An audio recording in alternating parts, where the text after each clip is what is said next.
Également dans l'actualité, la mise en examen et l'incarcération d'une jeune femme de 21 ans au Havre. Samedi dernier, elle a percuté et tué un conducteur après une simple altercation à un feu rouge.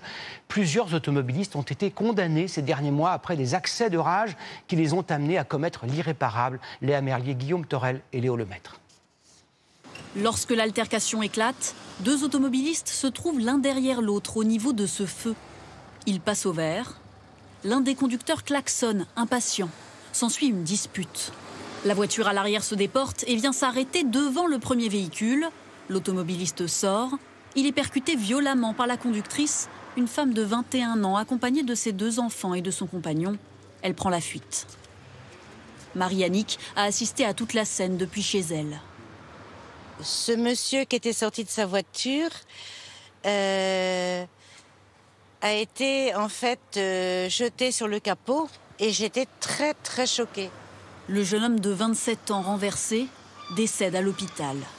Grâce aux témoins et à la vidéosurveillance, la conductrice est interpellée chez elle quelques heures plus tard.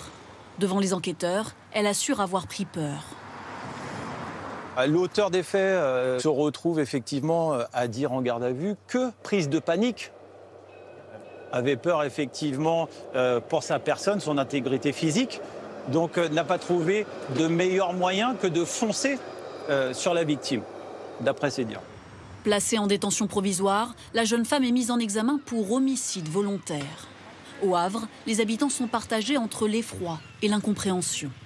Se dire que les gens sont capables, même sous l'impulsion, d'aller renverser quelqu'un juste pour un petit accrochage ou je ne sais quoi. Je trouve ça totalement inhumain, mais ça m'étonne pas trop, parce que les gens, la voiture, ça les rend quand même cinglés. Il y a un an, à Paris, sur ce boulevard, un cycliste décédait dans des circonstances similaires, percuté volontairement par un automobiliste après une altercation. Le conducteur mis en cause est toujours en détention provisoire, dans l'attente de son procès.